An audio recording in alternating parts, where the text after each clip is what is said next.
Hello everyone, welcome to YouTube channel of SPC. आज हम लोगों को क्या करना है, लेज़र का lecture number 2।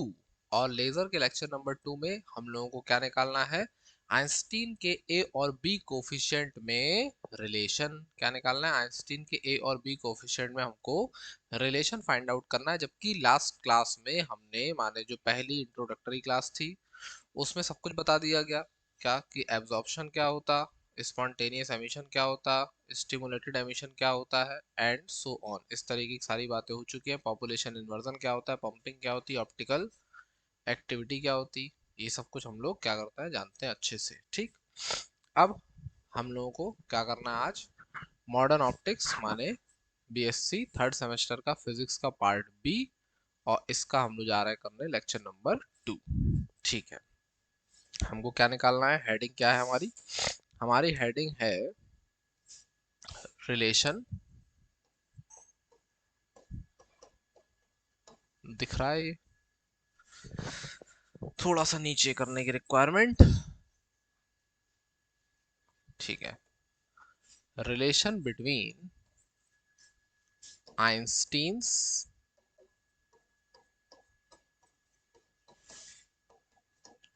A and B coefficient. ठीक है, ये क्या है, हमारी हेडिंग है।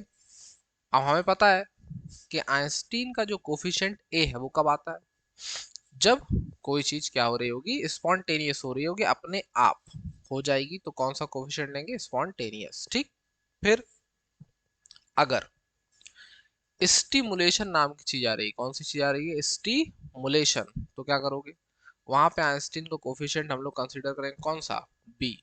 ठीक, और 1 2 या 2 1 कब लगेगा, जब नीचे से ऊपर जाएगा तो 1 2, ऊपर से नीचे आएगा तो 2 1। ठीक, इतनी बात सबको पता है। तो सबसे पहले हम लोग कंसीडर कर ले रहे हैं क्या, कोई दो स्टेट कंसीडर कर रहे हैं। ठीक है, तो क्या कर रहे हैं, let we have a system of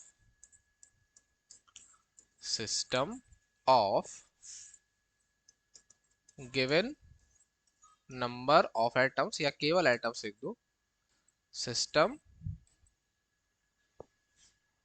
of given atoms having ground state, कौन सी स्टेट, हैविंग ग्राउंड स्टेट, यहां तक है, हाँ है, having ground state even and excited state, कौन सी है, E2। ठीक, और दोनों का जो गैप कंसीडर करेंगे वो क्या कंसीडर करेंगे, E2 minus E1 equal to H nu, and here E2 minus E1 equals to H nu. इसको याद रखना है, ये क्या है, इक्वेशन नंबर हमारी 1 है। ठीक, चलो, ये तो हो गई किसकी बात, एनर्जी की बात, कि एनर्जी कितनी है, E1 और E2। अब बता रही किसकी, नंबर ऑफ एटम्स की। ठीक है, now number of atoms in ground state पूरा लिखना है बाकी लोगों को, और नोट्स बनाना है साथ में, हवाबाजी नहीं करना है कि केवल देख के छोड़ दिया। ठीक है, देख के छोड़ दोगे तो एग्जाम भी तुमको देख के छोड़ देगा। Now number of atoms in ground state are, मान लिया कितना है, N1 है, एंड इन एक्साइटेड स्टेट कितना है, N2 है। ठीक है, अब हम लोग क्या करेंगे, अब हम लोग यहाँ पे absorption, spontaneous emission, stimulated emission सब कुछ क्या करेंगे, लगाने वाले हैं। ठीक है, नाउ अच्छा, इसको अगर पंप कराना है तो एनर्जी देनी पड़ेगी। ठीक, और एनर्जी कितनी दोगे, क्योंकि तुम कह रहे हो कि तुम्हारे पास जो दोनों स्टेट हैं E2 माइनस E1, उनका जो एनर्जी का गैप है वो कितना है, एच न्यू। इसका मतलब तुमको इतनी एनर्जी देनी पड़ेगी कि नहीं देनी पड़ेगी, बिल्कुल देनी पड़ेगी, बिना दिए कैसे काम चलेगा। ठीक, तो एक चीज मान लेते हैं क्या कि नाउ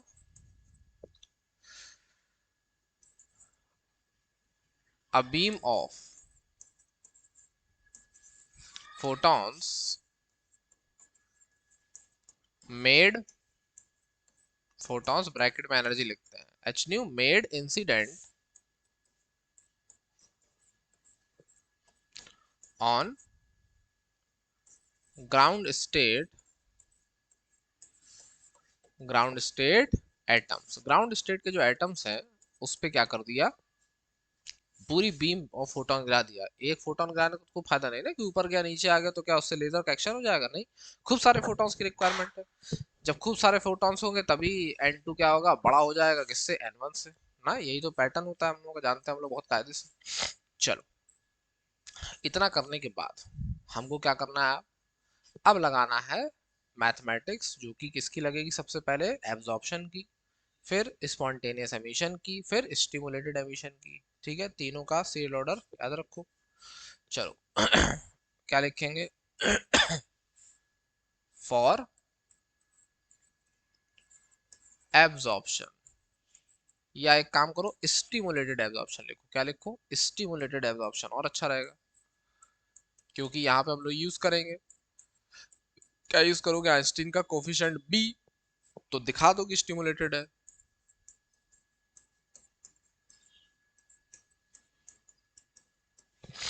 फॉर स्टिमुलेटेड एब्जॉर्प्शन क्या होने वाला है, हमको पता है कि रेट ऑफ एब्जॉर्प्शन जो होगी वो क्या होगी, यहाँ पे बराबर होगी, रेट ऑफ एब्जॉर्प्शन किसके बराबर होगी, rate of decrease of number of atoms in ground state, किसके बराबर होगी, rate of decrease of number of atoms, किसके किसके डिक्रीज होते हैं यहाँ पे, ग्राउंड स्टेट के एटम्स ऑफ,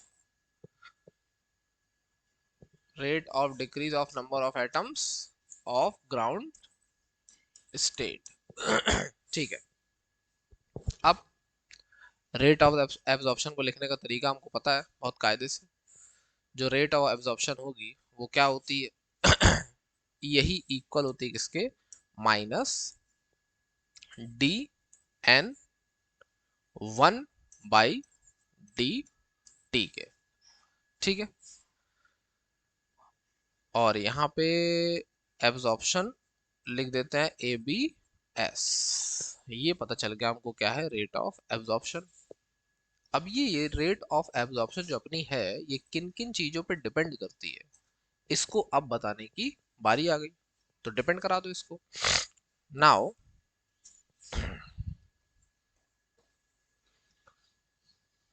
माइनस क्या था, dn1/dt क्या होता है, is directly proportional to number of atoms. इसका मतलब क्या इम्प्लाई कर रहा कि minus dn1/dt is proportional to n1। देखो ये डेरिवेशन है, एक एक चीज लिखनी है, ठीक है, ज्यादा नेतागिरी नहीं कि ये तो पता है ये तो हम डायरेक्ट लिख लेंगे, ऐसे नहीं चल पाएगा। ठीक है, एंड क्या होता है, माइनस dn1/dt माने जो रेट ऑफ एब्जॉर्प्शन है या rate of decrease of number of atoms of ground state है, वो क्या होगी, डायरेक्टली प्रोपोर्शनल होगी किसके, यू न्यू के, माने एनर्जी डेंसिटी के, किसके होगी, एनर्जी डेंसिटी, जो कि फंक्शन है किसका, which is function of frequency. New क्या है, फ्रीक्वेंसी है, न्यू क्या है हमारी, फ्रीक्वेंसी है। ठीक है, इतनी बात स्पष्ट है। इसका मतलब कि तुम ये कह रहे हो कि minus dn1/dt is proportional to you nu. ठीक, तो यहां से हमको क्या दिख रहा, हमको दिख रहा कि यार इन दोनों को अगर हम लोग एक साथ कंबाइन कर दें तो क्या मिल जाएगा, हमको मिलने वाला है यहाँ पे कि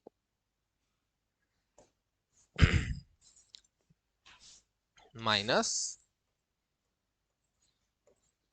या देयरफॉर लिखता, देयरफॉर वी गेट,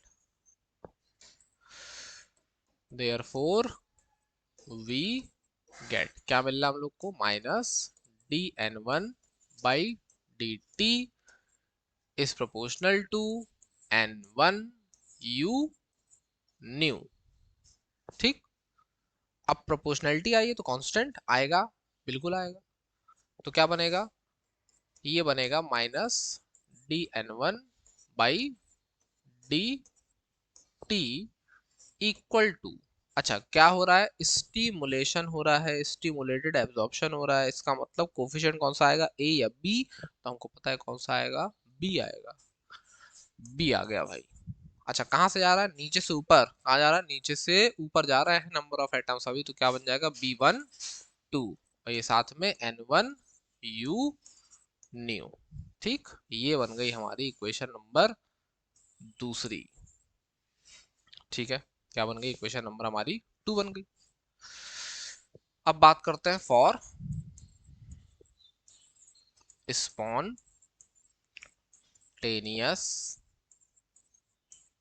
एमिशन, किसकी बात कर रहा है, स्पॉन्टेनियस एमिशन की बात कर रहे हैं। क्या होता है स्पॉन्टेनियस एमिशन, स्पॉन्टेनियस एमिशन में हमको पता है कि अब जो भी बात होगी वो रेट ऑफ एमिशन की होगी। ठीक है, लेकिन जो रेट ऑफ एमिशन है, रेट ऑफ क्या, स्पॉन्टेनियस एमिशन लिख देता, रेट ऑफ स्पॉन्टेनियस एमिशन,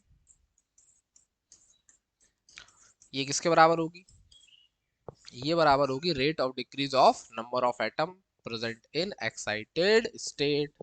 तो क्या कर देंगे, इसको लिख देंगे rate of decrease of number of atoms of कौन सी स्टेट, एक्साइटेड स्टेट, या प्रेजेंट इन एक्साइटेड स्टेट लिख सकते हैं, कोई दिक्कत वाली बात नहीं। ठीक, और ये होता किसके बराबर है, अगर इसकी बात करें कि ये पूरा किसके बराबर होता है, तो हम लोगों को पता है कि ये जो हमारे भाई साहब हैं, ये बराबर होंगे किसके, अरे पी कहाँ जा रहे हो तुम, पी हमारा किसका जा रहा, कोई बात नहीं, इसको सेट कर देंगे अभी यार। तो ये बन गया पी, और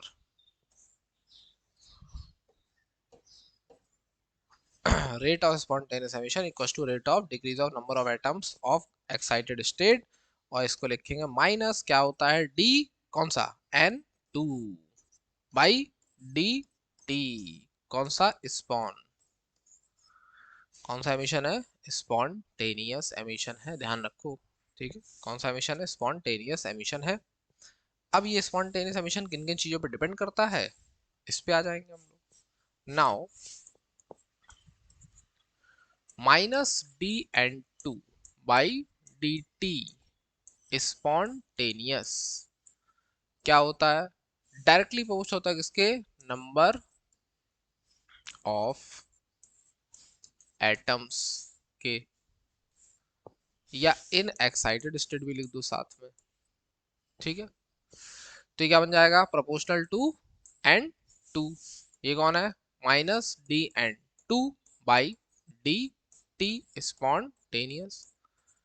फिर वही बात आ गई कि प्रोपोर्शनैलिटी लगी है, और प्रोपोर्शनैलिटी लगी है माने कि कांस्टेंट आने वाला है, कोई बचा नहीं सकता इसको कांस्टेंट लेने से। ठीक, तो क्या हो जाएगा, इम्प्लाई करेगा माइनस dn2/dt स्पॉन्टेनियस, इक्वल का साइन लग गया भाई, कांस्टेंट कौन सा आएगा, प्रोसेस कैसा है, स्पॉन्टेनियस, प्रोसेस अगर स्पॉन्टेनियस है तो कांस्टेंट कौन सा आएगा, ए, और कहाँ से आ रहा है एटम वापस, एक्साइटेड से ग्राउंड में, एक्साइटेड से ग्राउंड में, इसका मतलब कि क्या लगेगा 2 1, तो क्या बन गया A2 1 साथ में N2, ये बन गई हमारी इक्वेशन नंबर 3। ठीक है, देखो एनर्जी डेंसिटी के प्रोपोर्शनल कब दिखाना है, लैग तो नहीं कर रहा, नहीं कर रहा। एनर्जी डेंसिटी के प्रोपोर्शनल कब दिखाना है, जब स्टिमुलेशन होगा। आइंस्टीन का कोफिशिएंट बी कब लगेगा, तब जब स्टिमुलेशन होगा। एब्जॉर्प्शन में जब स्पॉन्टेनियस एमिशन में इस तरीके का कोई काम नहीं होने वाला है, ठीक है। चलो आ गई बारी फॉर स्टिमुलेटेड एमिशन की। स्टिमुलेटेड एमिशन की बारी आ गई भाई। फिर से क्या लिखना है, rate of stimulated emission equals to क्या है, rate of decrease of number of atoms present in कौन सी स्टेट, एक्साइटेड स्टेट। यही तो होता है, जानते हैं हम लोग बहुत कायदे से। चलो तो इसका मतलब कि ये क्या बन जाएगा, minus D N two by D T, और साथ में क्या लिखना पड़ेगा, एस टी आई एम, माने कि ये स्टिमुलेटेड एमिशन की रेट है, ठीक है। अब ये किन किन फैक्टर्स पे डिपेंड करती है, इस पे आ जाएंगे तो हमें पता है कि कौन सा है स्टिमुलेशन, माने कि ये डिपेंड करेगा N2 पे, और किस पे करेगा, यू न्यू पे। करा दो now, minus D N two by D T is proportional to number of atoms किसके, एक्साइटेड स्टेट के। इसका मतलब ये प्रोपोर्शनल है किसके, N2 के। And minus D N two by D T is proportional to, केवल एनर्जी डेंसिटी लिखो, एनर्जी डेंसिटी, और ये क्या होती है, यू न्यू, माने U is a function of frequency, ठीक है, दिख रहा है। अब इन दोनों को कंबाइन कर दिया हमने, तो क्या मिला, इम्प्लाई, इम्प्लीफिकेशन का साइन लग गया, यहाँ पे एस टी आई एम लगा दो, क्योंकि दोनों रेट को लिखने का पैटर्न क्या है, सेम है। तो minus D N two by D T proportional to N two you nu, लग गया। अब क्या करना है, कांस्टेंट ऑफ प्रोपोर्शन आने वाला है। अब की बार कौन आएगा, स्टिमुलेशन है, माने आइंस्टीन का कोफिशिएंट बी आएगा। कौन आएगा, आइंस्टीन कोफिशिएंट बी आएगा, बी बी बी। तो भैया बी आ गया, देखो minus D N two by D T, constant आ गया बी। कहां से आ रहा है, ऊपर से नीचे, माने B two one N two you nu. और इक्वेशन नंबर 4, कौन सी इक्वेशन बन गई, इक्वेशन नंबर 4। अब अपने पास तीन इक्वेशन है, ठीक है, क्या क्या है, minus D N one by D T is equals to B one two N one u nu. दूसरी इक्वेशन क्या है, दूसरी इक्वेशन है minus D N two by D t equals to A two one N two. तीसरी equation है minus D N two by D t equals to B two one N two you nu, ठीक। इनका आप क्या करना है, use, ठीक। अब बात आती है कि इक्विलिब्रियम टाइप की चीज होती कुछ। जब इक्विलिब्रियम होगा तो total rate of emission total rate of absorption की क्या हो जाएगा, बराबर हो जाएगा, ठीक है। Total rate of emission total rate of absorption के बराबर हो जाएगा। तो क्या करेंगे, लगा देंगे condition. Now in thermo dynamic equilibrium, साम्य अवस्था, इक्विलिब्रियम क्या कहता है, साम्य अवस्था में क्या होगा, टोटल रेट ऑफ एमिशन किसके बराबर होगा, रेट ऑफ एब्जॉर्प्शन। एब्जॉर्प्शन तो एक ही बार हो रहा है, तो इसीलिए केवल क्या लिख दो, रेट ऑफ एब्जॉर्प्शन। और ये टोटल रेट ऑफ एमिशन, क्योंकि एमिशन अपने पास कितने टाइप के हैं, दो टाइप के हैं। चलो अब क्या करोगे, यहां पे हमने रख दिया minus D N two by D t, कौन सा, स्पॉन्टेनियस, फिर minus D N two by D t, कौन सा, स्टिमुलेटेड, फिर इक्वल होगा किसके, minus D N one by D T, और ये क्या है, एब्जॉर्प्शन। अब कई लोगों को कहेंगे अरे यार माइनस माइनस माइनस कॉमन लिख काट दो, क्या जरूरत है काटने की ना, क्योंकि हमारे तो एक्सप्रेशन ही किसमें आया है, पूरे पूरे माइनस के साथ आया है, तो पूरी पूरी ये वैल्यूज हमको क्या करनी है यहाँ पे पुट करानी है सीधे सीधे, कोई दिक्कत परेशानी इसमें नहीं है, ठीक है, सही, बढ़िया है। साफ साफ तो है। चलो अब अब ये सारी वैल्यूज यहाँ पे हम लोग क्या करेंगे, रख देंगे, तो रख दो। स्पॉन्टेनियस पहला कौन सा, स्पॉन्टेनियस माने, स्पॉन्टेनियस में क्या आया था अपना, स्पॉन्टेनियस माने ए, 2 से 1, एन टू, प्लस दूसरा कौन सा था, स्टिमुलेटेड, स्टिमुलेटेड एमिशन माने B21 एंड 2, साथ में क्या होगा, U न्यू। एब्जॉर्प्शन, एब्जॉर्प्शन में कोफिशिएंट कौन सा आया था, B, नीचे से ऊपर जा रहा था 1 2, नंबर ऑफ एटम कितने थे, N1, और एनर्जी डेंसिटी कितनी थी, U न्यू। बहुत बढ़िया एकदम। अब क्या करोगे, अब लेंगे U न्यू को कॉमन एक तरफ, U न्यू वाले टर्म को एक तरफ करो, कॉमन ले लो, क्या बना, A21 N2 इक्वल्स टू, इसको भेजा उधर और U न्यू को लेंगे कॉमन, U न्यू आ गया कॉमन, अंदर क्या बचा देखो, B12 N1, और ये उधर जाके माइनस हो गया, B21 N2, ठीक। अब U न्यू की वैल्यू निकालेंगे, ये पूरा आ रहा डिवाइड में, U nu equals to A21, और यहाँ पे अपने पास कौन बैठा है, N2, और ये इधर आ गया, क्या होगा, ये बनेगा अपना B12N1 माइनस B21N2, ठीक, कोई दिक्कत नहीं इसमें। अब हम लोग क्या करते हैं, एक काम करते हैं, N2 को कॉमन ले लेते हैं, क्या करते हैं, N2 को यहाँ से कॉमन लेते हैं, तो जैसे N2 को कॉमन लेंगे क्या बनेगा, यहाँ बनेगा N1 अपॉन N2, क्या बन जाएगा, N1 अपॉन N2 बन जाएगा, और बाहर जो N2 आएगा वो इस वाले N2 को क्या कर देगा, कैंसिल, ठीक है। और B21 भी कॉमन ले लेते हैं, क्या कॉमन ले लेते साथ में, B21, तो यहाँ कौन बन जाएगा, B12 अपॉन B21, और ऊपर A21 अपॉन B21, ठीक है। इसको एकदम ध्यान से देखना है, क्या बनने वाला है, A21 पहली से अपॉन B21 नीचे, B21 को कॉमन लिया तो B12 divide by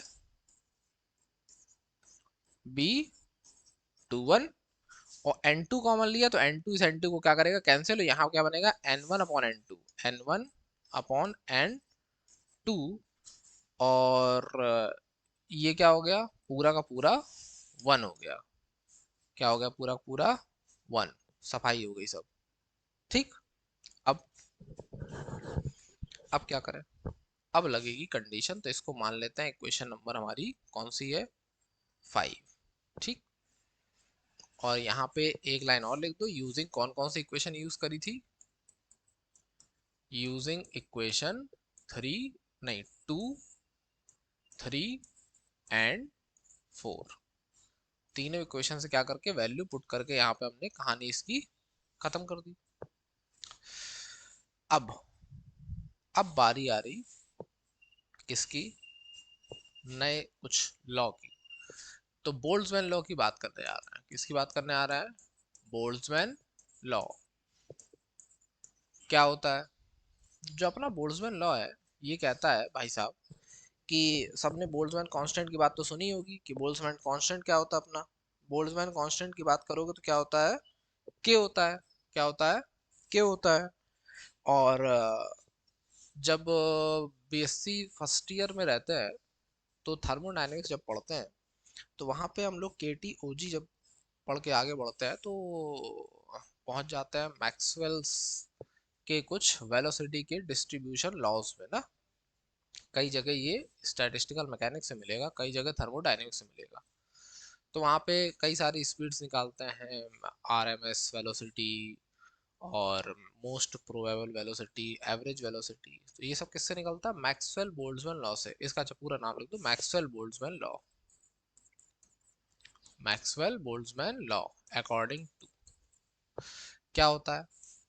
number of atoms in any ith state, number of atoms in any ith state is equals to G I और E power minus E I by के T. ठीक, where कौन कौन क्या है? N आई क्या है? Number of atoms in कौन सी स्टेट है? ith state.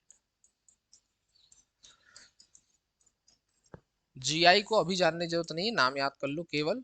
क्या है? डीजेनरेसी फैक्टर, क्योंकि ये खत्म हो जाएगा अभी अपने आप। डीजेनरेसी फैक्टर, अटकना नहीं है यहाँ पे क्या रही है इसकी, क्या कोई फायदा नहीं, उसका भी कोई रिक्वायरमेंट नहीं है। के क्या है हमारा? बोल्ट्जमैन कांस्टेंट है। टी सबको पता है क्या होता है? Absolute temperature. टी क्या है हमारा? एब्सोल्यूट टेम्परेचर है। ठीक, अब कंडीशन अपनी काम से चल रही थी। इन थर्मोडायनेमिक इक्विलिब्रियम क्या कर रहा था? Rate of emission equals to rate of absorption. तो थर्मोडायनेमिक इक्विलिब्रियम जब भी होगा तो डीजेनरेसी फैक्टर की वैल्यू कितनी आएगी? 1। हमें कोई जरूरत ही नहीं, तो इसीलिए डीजेनरेसी के बारे में जानने की रिक्वायरमेंट भी अभी नहीं है, उसको जाने दो, कोई बात नहीं। तो क्या लिखेंगे? इन थर्मोडायनेमिक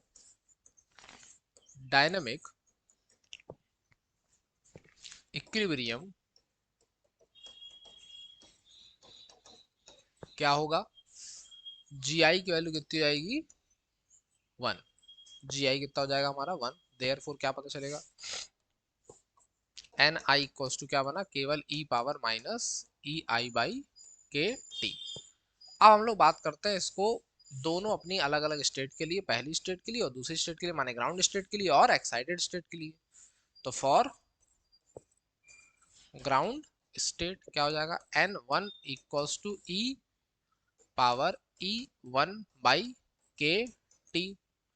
एंड एक्साइटेड स्टेट के लिए क्या हो जाएगा? N two equals to e power minus E two by के टी। अब अगर हम लोग N one upon N two कर दें, क्या कर दें? N one upon N two कर दें, यहाँ पे कोई दिक्कत परेशानी होगी क्या? उससे नहीं होगी, तो हमने कर दिया। क्या कर दिया? N one upon N two. क्या होगा? ये जा रहा क्या करने? डिवाइड करने। डिवाइड में क्या हो जाएगा? पावर ऊपर जाके चेंज होने वाली है। जब ये पावर ऊपर पहुंचेगी तो क्या होगा इसके साथ? डिवाइड कर रहे हो तुम यहाँ पे, तो हमको क्या मिलने वाला है? हमको मिलने वाला है कि भाई ये क्या है? E power minus E one by के टी, और नीचे से ये वाली पावर किस में आ रही? प्लस में आ रही, प्लस ई टू बाई के टी। और ये दिख रहा है? नहीं दिख रहा है भाई, नहीं दिख रहा है, तो नहीं दिख रहा। नहीं दिख रहा है तो पूरे सिस्टम ही को इधर कर देते हैं थोड़ा सा।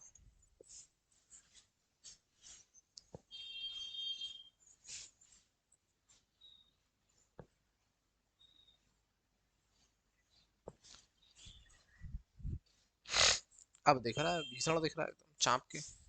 चलो, अब क्या करना है? अब ये करना है कि यहाँ पे देख रहे हैं ई टू बाई के टी है, यहाँ माइनस ई वन बाई के टी है। इसका मतलब कि जो हमारा N one by N two है ये क्या बन गया? ई power E two minus E one, और डिवाइड में कौन बैठा है? बाई के टी। अच्छा, एक चीज याद दिलाओ। क्या याद दिलाओ? कि हमारी इक्वेशन नंबर 1 क्या थी? इक्वेशन नंबर 1 बेचारी की अब जरूरत पड़ी। इक्वेशन नंबर 1 क्या था? E two minus E one equal to H nu था। इसी को यहाँ पे क्या करेंगे अब? यूज करेंगे। तो वापस से आ जाओ भाई, बहुत बड़ा डेरिवेशन है, छोटी मोटी बात नहीं है। तो ये क्या बन जाएगा? यूजिंग इक्वेशन कौन सी? 1, N one upon N two equal to क्या बन गया? ई पावर एच न्यू बाई के टी। जब कभी कोई एग्जाम देने जाओगे ना, बड़ा एग्जाम, कैसा, TGT PGT and so on type के एग्जाम देने जाओगे, जीआईसी, आश्रम पद्धति, कोई भी केवीएस एनवीएस, वहां पे ये डायरेक्ट भी क्वेश्चन पूछता है कि अगर लेजर एक्शन हो रहा है या कुछ भी इस तरीके की सिचुएशन है, मैक्सवेल बोल्ट्जमैन लॉ अगर लगाया जा रहा है कहीं भी, तो n1/n2 किसके बराबर होता है, तो डायरेक्ट याद रखना है n1/n2 किसके बराबर है, e power h new by के टी के बराबर है। ठीक है, चलो अब हम लोग क्या करते हैं, इसको अपनी ये जो इक्वेशन थी, कौन सी इक्वेशन थी, ये वाली, यहाँ पे n1/n2 की जगह ये वाली वैल्यू को अब क्या करेंगे, हम लोग पुट कर देंगे। ठीक है, तो पुट कर दो, पुटा दो इसको यहाँ पे, क्या होगा, देयर फोर इक्वेशन, ये अपनी कौन सी इक्वेशन थी, इक्वेशन नंबर 5 थी क्या शायद, इक्वेशन नंबर 5 में रखेंगे वैल्यू को अपनी, तो क्या पता चलेगा, u nu in therefore equation 5 imply कर रही क्या, u nu equals to a21/b21 divide में, कौन बैठा डिवाइड में, डिवाइड में बैठे हैं अपने b12 b21 e power h new by के टी और साथ में -1। ठीक, ये क्या है अपना, निकल के आ गया फाइनल u न्यू। ठीक है, एक सेकंड का टाइम दो, बस पानी पी ले।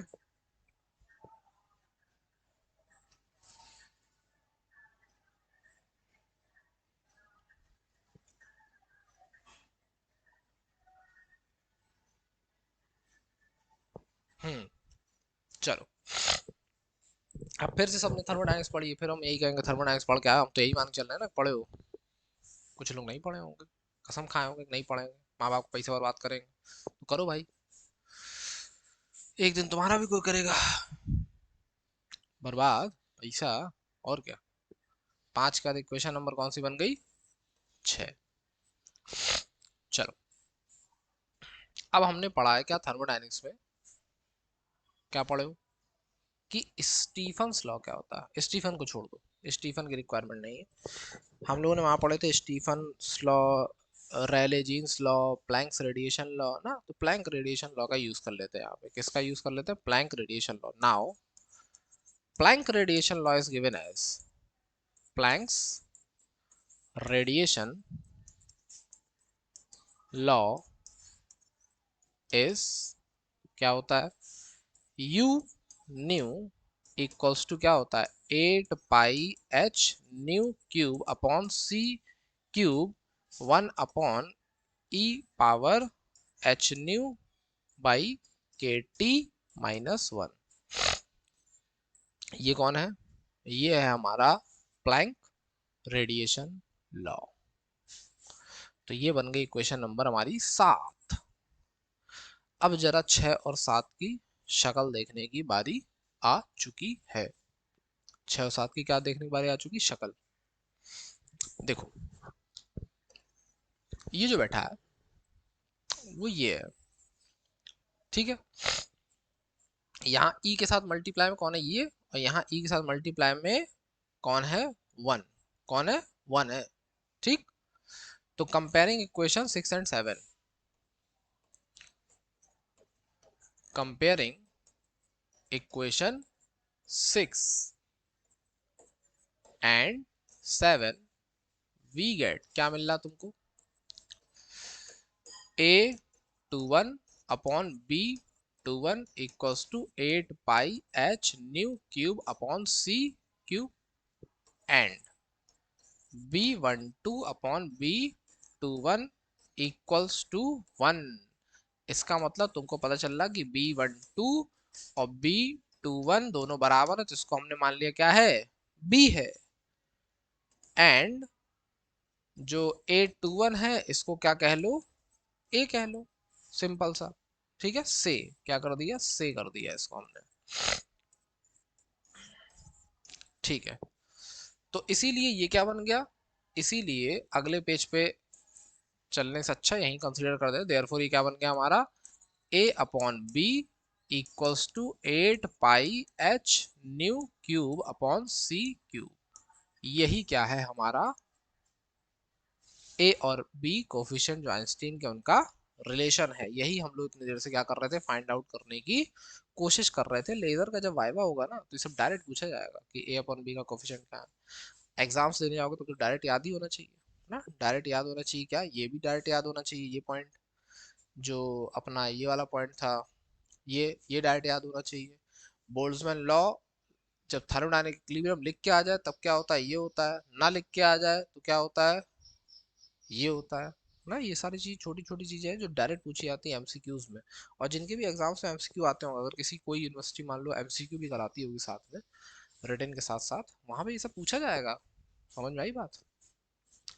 तो जो हम लोग फाइंड आउट कर रहे थे फाइनली, वो क्या हो गया हमारा, निकल के आ गया कि ए अपॉन बी क्या होता है, 8πh nu cube upon c cube.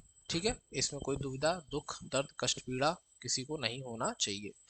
ठीक है, एक एक पॉइंट को विधिवत लिखना है कॉपी में, और इक्वेशंस जहां भी यूज करेंगे वहां बताना है कि using one from this equation ना, और यूजिंग वन इक्वेशन कौन सी इंप्लाई कर रही है, जो भी लिखना है, इक्वेशन 3 इंप्लाइज, इक्वेशन 4 इंप्लाइज, जो भी कर रही हो, इन सब चीज़ों का क्या कर रखना है, ध्यान रखना है कायदे से, हवाबाजी नहीं करना है। ठीक है, तो यहाँ पे क्या निकला था कि दोनों के बीच का गैप जो है एच न्यू है, उसके बाद number of atom n1 n2 ये सब पता ही है तुमको। उसके बाद क्या निकाल रहे थे, रेट ऑफ एब्जॉर्प्शन निकाला। रेट ऑफ एब्जॉर्प्शन डिपेंड करता है n1 और u न्यू पे।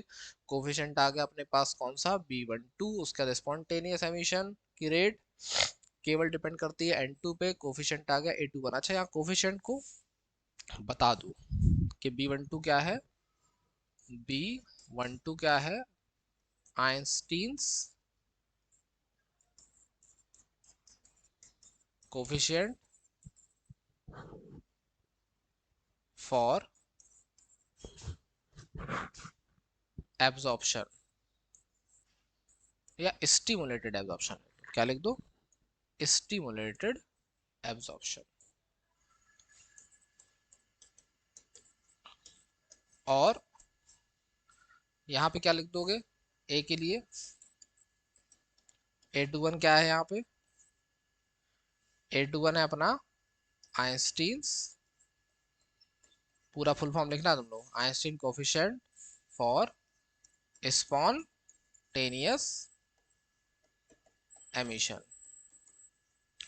फिर B21 आएगा अपने पास अभी, ये आ गया हमारा B21। तो यहाँ B21 को बता दोगे क्या है, आइंस्टीन्स कोफिशिएंट है फॉर स्टिमुलेटेड एमिशन। ठीक, तीनों इक्वेशन का यूज किया, थर्मोडायनामिक इक्विलिब्रियम की कंडीशन लगाई कि जो टोटल रेट है वो किसके बराबर होगा, रेट ऑफ एब्जॉर्प्शन के। लगाने के बाद पहुंच गए आगे, सारी वैल्यूज पुट करी, यूनि को एक तरफ किया, डिवाइड में भेजा, पूरा का पूरा B21 अपॉन n2 कॉमन ले लिया तो हमको मिल गया ये। जैसे ये मिलेगा तो यहाँ पे बैठा है कौन, n1 अपॉन n2। इसके लिए लगाएंगे क्या, Maxwell Boltzmann law. Maxwell Boltzmann law ये होता है, जी आई डी एन इसी फैक्टर है, थर्मोडायनामिक इक्विलिब्रियम होगा तो जी आई की वैल्यू कितनी जाएगी, 1 हो जाएगी। दो कंडीशन लगाई, ground state excited state n1 n2, और निकालना n1 अपॉन n2 था, इसीलिए क्या कर दिया, डिवाइड कर दिया। e2 minus e1 equation number 1 से h न्यू पता चल गया, उठा के वैल्यू यहाँ रखी, प्लैंक रेडिएशन लॉ लिखा अपना, क्या होता है, ये होता है, कंपेयर करा दिया। कंपेयर कराते ही हमको क्या पता चल गया कि a अपॉन बी जो है 8πh nu cube upon c cube है। और इस तरीके से हमारा जो आज का ऑब्जेक्टिव था कि find out relation between Einstein coefficient A and B, वो क्या हो चुका है, सिद्ध हो चुका है, हमारे पूरा हो चुका है, हैंस प्रूव्ड। कोई कहानी नहीं अपने पास। ठीक है, तो इसकी क्या हो गई, सेवा समाप्त। विधिवत एकदम कॉपी में लिखना है बिना किसी ड्रामेबाजी नाटक के। ठीक है, चलो, इससे सिंप्लिसिटी से कोई दूसरा व्यक्ति डेरिवेशन कभी कराएगा नहीं। इस बात को एकदम कायदे से रखो ध्यान, और शेयर करो, सब्सक्राइब करो। ठीक है, और बेल आइकन को दबाओ, जो जो कर सकते हो सब करो।